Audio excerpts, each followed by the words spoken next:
All right, I got 4 Serge Lutens here that work great in the spring, and Serge Lutens is one of my favorite houses. Their artistry is just next level stuff.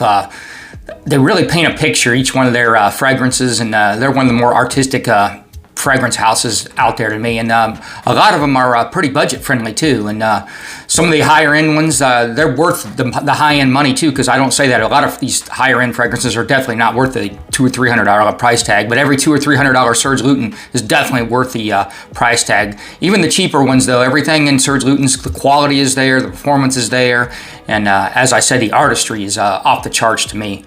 So anyways, I'll quit talking. I won't try to say the real name of this, but it's In the Sparkling Blue is what this is. This is very unique scent profile here. Mainly you're going to get these aquatics with incense, some woods, algae, and coriander. It does paint a real aquatic seaside picture here. It's more of like a dirty aquatic. It ain't one of these like freshy aquatics or whatever. It's not like that at all, but I love this one. It's got these this amber scent profile throughout it. It's definitely aquatic. There's some smoked, wooded, spicy, hot, balsamic notes. A little bit of aromatics. It's not super aromatic, and a little bit of sweet spices in it. Yeah, I love this one. This one is just a spring banger to me. Very complex, not a beginner-friendly fragrances. If you haven't been into fragrances, well, you're probably not going to appreciate this one. But yeah, I love it. All right, next up, I'm not going to try the translation saying, but I'll just say it's Word of Water.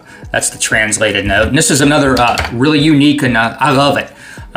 It's got the pine needles note, eucalyptus, citruses, and musk tones to it. And there's some definitely some woody tones to it as it dries down. Definitely like a refreshing, kind of minimalistic aquatic note. I really like it. Very enjoyable. And it's got a little bit of greenness to it, so it kind of reminds me of the springtime, a good time to wear it because of the pine needles and the eucalyptus.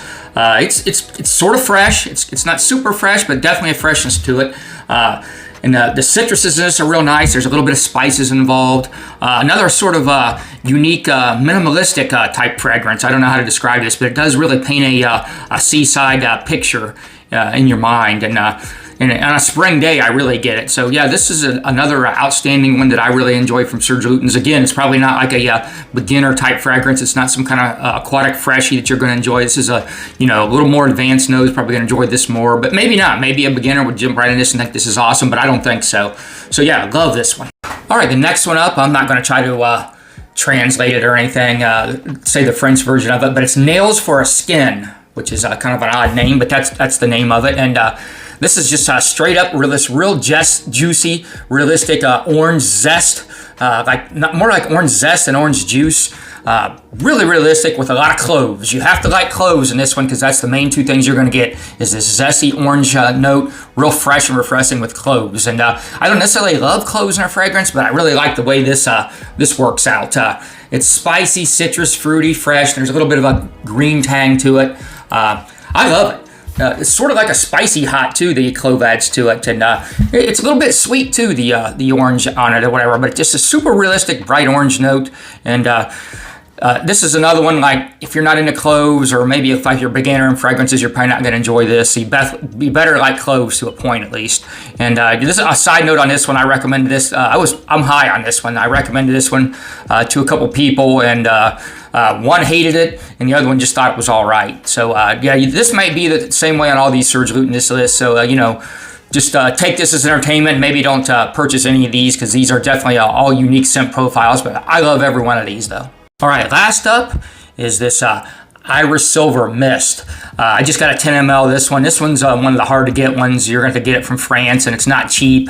And honestly, this is my least favorite of the 4, but I really like this. This is still a good fragrance. To me, it's not. I don't like it enough to spend $300, $400 on this. But thanks to my buddy Rick. He got this to me, 10 milliliters, and he also gave me a sample before that. So yeah, shout out to Rick. And he's gave me a bunch of, he's the Serge Lutens king. He's gave me a bunch of different ones. Well, I bought them, but he's got the Serge Lutens on lockdown. He's got a massive Serge Lutens collection and real high-end taste. But anyways, back to this fragrance. This is a very unique scent profile, like all the Serge Lutens. The artistry here is unreal. It's got like a purple gray tone to it, is what I would say the iris note does. If you were going to put like this fragrance into a coloration, if you know what I mean, mean, I would put this as like a purple gray fragrance. And it's got this like a cold and distant scent profile, almost like a melancholy sadness to it to me. That's what I get out of it. And that's what I like about Serge Lutens too, is they can really evoke some real emotions in me and kind of move me. But maybe that's why I don't like this one too, is because it does kind of trigger those emotions. And I had read other people talking about this too, the same emotional feelings evolve, because your scent, your olfactory is tied into your limbic system and stuff. So whether you know it or not, they are giving you some emotional tie-in. So yeah, this one's very interesting though. Love this thing. You get this carrot seed note, which I'm starting to really like that note in it. You're getting, right out of the gate, you're getting the iris, and it lasts throughout the fragrance. It's powdery, floral, woody, definitely earthy, and there's some spices in it or whatever. There's some nice floral tones to it too. You're going to get some cloves again. Just a really unique metallic iris scent profile that's sort of earthy and grounded, and yeah, very unique. I'm really glad to get this one, but I kind of like the other ones. They're a little more uplifting, and well, at least the third one I talked about was uplifting. The other two are a little bit more melancholy too, and I guess sometimes I like melancholy fragrances when you're in that mood, and then you pick the right fragrance. Like if I picked this on the right day, this would be an outstanding wearing experience. So anyways, if you guys made it this far, I appreciate it. If you could like, subscribe, and comment, that helps my algorithm, and I appreciate you guys taking the time to watch.